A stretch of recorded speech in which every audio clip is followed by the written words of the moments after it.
چې بیا نه توره پورته شي نه سر په وینو رنګ شي کہ پھر کبھی نہ تلوار اٹھے نہ کچھ صرف معروف ہو جائے بادارہ دا جنگ دے وطن آخری جنگ سے میں جب اس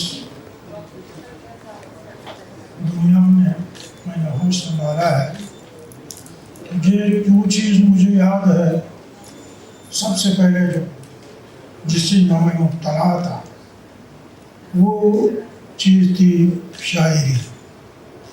مجھے یاد نہیں کہ میں نے شاعری کب شروع کی تھی لیکن جب ہوش سنبھالا تو میں کچھ نہ کچھ کوشش کر رہا تھا. تو پھر یہ پوری زندگی آج تک میرا یہی مرکزی نقطہ رہا ہے. نہ میں نے کسی اور چیز کی طرف توجہ دی ہے نہ میں نے روزگار کا سوچا ہے. جو بھی اسٹیپ اٹھایا ہے کہ میری شاعری کو اس کا فائدہ پہنچتا ہے کہ نہیں. چھٹی جماعت میں داخلہ لیا تو ایک طرف سائنس دوسری طرف آرٹس. تو مجھے یہ اندازہ تھا کہ آرٹس میں یا کسی نے بتایا کہ شاعری کو اس میدان میں آپ کو کچھ نہ کچھ ملے گا.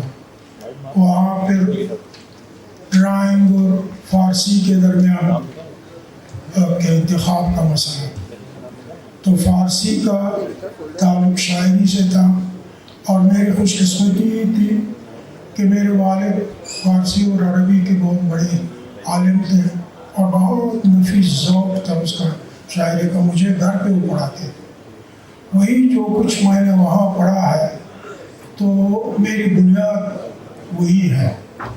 اور افغانستان میں سلیمان لائق ایک بڑا شاعر ہے, وہاں کا وزیر بھی رہے انقلابی بھی رہے. وہ بھی مجھے بتا رہا تھا کہ میں نے جو کچھ سیکھا ہے وہ والد سے سیکھا ہے اور آگے میں نے کسی ادارے سے کچھ نہیں سیکھا. تو پھر میں آگے آیا کالج میں داخلہ لیا. تو کالج میں بی اے میں لوگ کوشش کرتے کہتے کہ روزگار کے لیے کون سا مضمون آچا ہے اور میں نے بی اے میں فلسفہ منتخب کیا. مجھے پتہ تھا کہ فلسفے سے کچھ نہیں ملے گا لیکن مجھے پتہ تھا کہ علم اور شاعری کو اس سے فائدہ پہنچتا ہے. اور پھر میری خوش قسمتی یہ تھی کہ جو استاد مجھے ملا ہوا یہ شاید فلسفے کی بدقسمتی تھی لیکن میری خوش قسمتی تھی کہ ان کے پاس صرف ہم 2 اسٹوڈنٹ تھے اور 2 جو تھے وہ 4th ایئر میں بھی تھے. انہوں نے ہمیں ساتھ بٹھایا. تو وہ ہمارے وہ استاد جماعت بادینی صاحب یہ ہمارے استاد تھے. بہت انہوں نے فلسفے میں لاہور سے کیا کرنے میں بڑا ان کو شوق تھا پروفیسر بننے کا اور علم پھیلانے کا. لیکن وہاں ان کو پھر ہمارے بعد کوئی اسٹوڈنٹ بھی نہیں ہے. ان کو مجبوراً اس راستے پہ چلنا پڑا جو اس کے پسند کا راستہ نہیں تھا.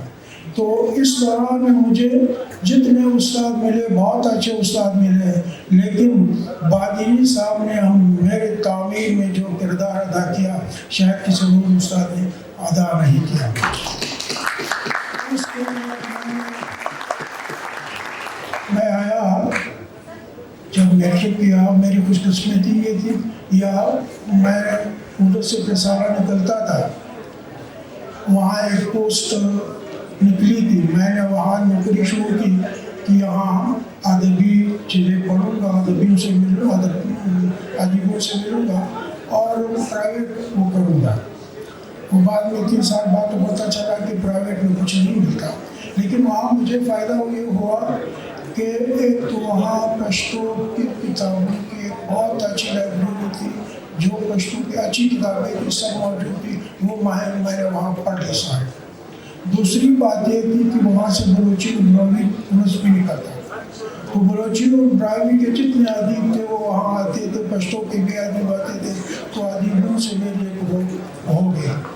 تو پشتو ادب کی جب میں بات کرتا ہوں تو پشتو ادب کی تو جس چیز نے مجھے متاثر کیا ہے وہ مجھے یاد ہے، اور جس نے کراچی کی ادب میں 4 شعراء ایسے ہیں جو مجھے یاد ہے، اور جو ایک طرح سے آفاقی شعراء ہیں، اور پھر جدید ادب میں 4 کتابیں ایسی ہیں جنہوں نے میرے بنانے میں بھی کردار ادا کیا، اور وہ واقعی ادبی آفاقی ادب بھی ہے۔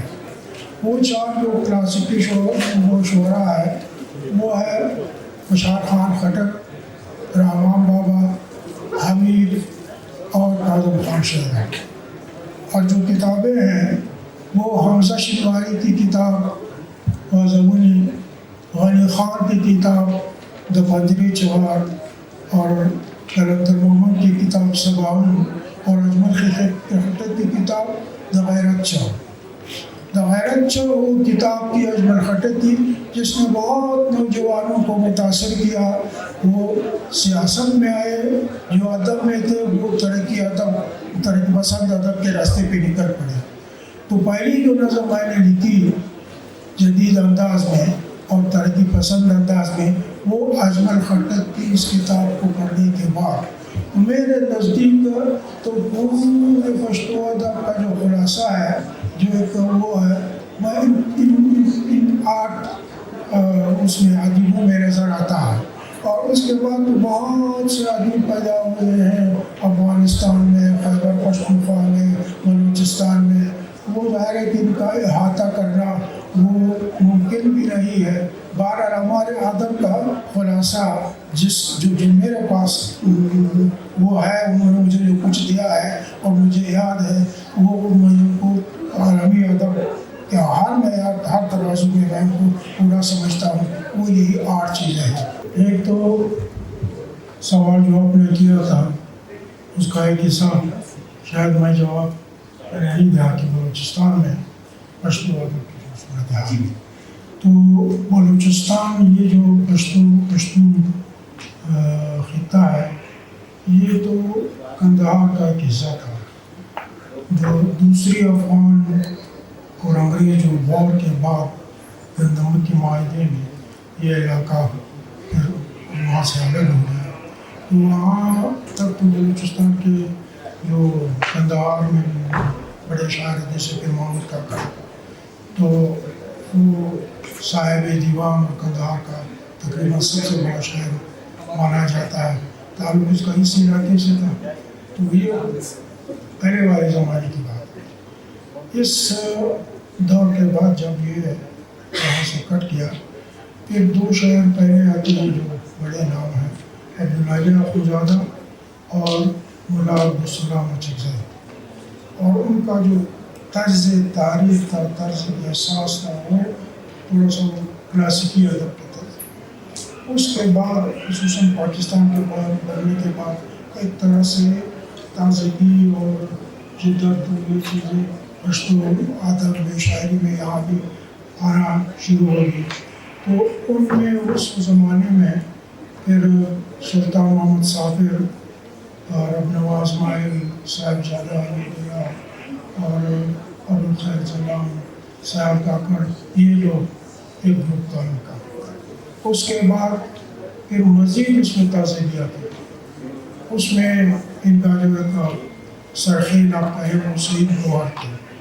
سعید گوہر نے غزل کو ایک نیا خون دیا، اور اس کے ساتھ جو ساتھی تھے سرور سرداری، خیر محمد عارف، محمد گل اسکر، اور اس کے بعد ہم لوگوں کا وہ تھا، میں تھا، سہیل جعفر تھا، افضل شوق تھا، راز محمد راز، اور اس کے بعد پھر اور گروپ آیا، رازق فہیم، عارف تبسم، عصمت درانی، ڈاکٹر باقی دورانی، اس طرح یہ سلسلہ چلتا رہا۔ اور ناول میں پھر فاروق سرور، افسانے میں وہ ایک نیا نام سامنے آیا، اور افسانہ بھی ایک غیر روایتی اور ایک ناول بھی لکھا وہ بھی غیر روایتی، اور مطلب ایک اہم قدم ہے اس فکشن میں۔ تو اب تو بہت کچھ یہاں لکھا جا رہا ہے، اور 2 شاعر مجھے ابھی جو نظر آئے ہیں وہ بہت ہی نازک خیال اور اچھے شاعر ہیں، اور ان کی آگے کتابیں دوستوں کی فرمائش پر پشتو کے دو بند بولیں، پھر ہم آڈینس کی طرف جائیں گے. دو شعر کے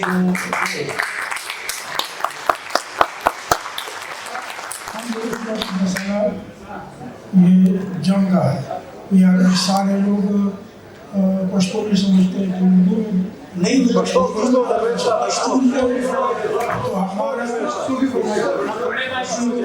تو ہمارا جو مسئلہ جنگ کا ہے، خدا اس جنگ کو ختم کرے. تو اس میں ہے کہ چبیان تور پورتشی نہ سر پوی رمس، کہ پھر کبھی نہ تلوار اٹھے نہ اور کچھ صرف معلوم ہو جائے. بادار دا جنگ دی وطن آخری جنگ سے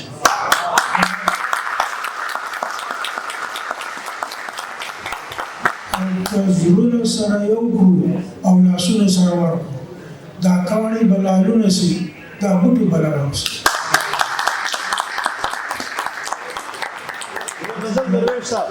موږ هم لیدلې د نوي ژوندانه خوبونه.